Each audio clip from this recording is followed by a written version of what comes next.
আমাদের দেশের মেয়েরা বুঝছেন অনেক হিংসুক, বুঝছেন এই কথা ক্লিয়ার কইছি। তার মানে আরবের দেশের মেয়েরা তার স্বামীকে একটা দুইটা তিনটা চারটা বিয়ে করা, বুঝছেন। তো স্বামীর 4 দিন 4 জায়গায় থাকে।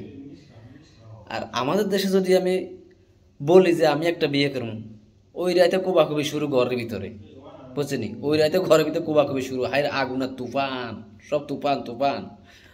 তারপরে কি করবো, হরের দিন সকালে সিধা চলে যাবো বাজারে, যা বড় একটা সর্ষের তেলের বোতল লই আইব, আনি ওই পাশের বাড়ি যাবে, পাশের বাড়ি বাবির কাছে যাই, কই বাবি আর মাথার তেল হানি দো, তেল হানি দো।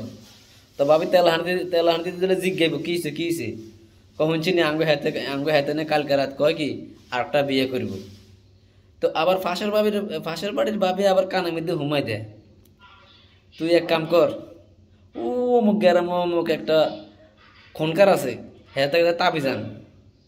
তো হেতার কাছে যা, হেতা আবার টিয়া খা 2-3 হাজার টিয়া, হ্যাঁ মানে মিলাই দিব, 2-3 হাজার টিয়া হেতে খা, হিনতাই খায় আর হেতার থেকে তাবিজ এটুকু আনে, আনি ঘরের বারান্দাত লাগাইবো, ঘরের দুয়ার লাগাইবো, হামামে লাগাইবো, ওই খাটের তলে জিয়ানো হতে হিয়ানে লাগাইবো, ওই স্বামীর মাথার ভিতরে শোয়াইবো, এই করবো ওই করবো, এই টেনশন, খানা নাই দানা নাই, শুধু এটা নিয়ে টেনশন থাকে সারাদিন।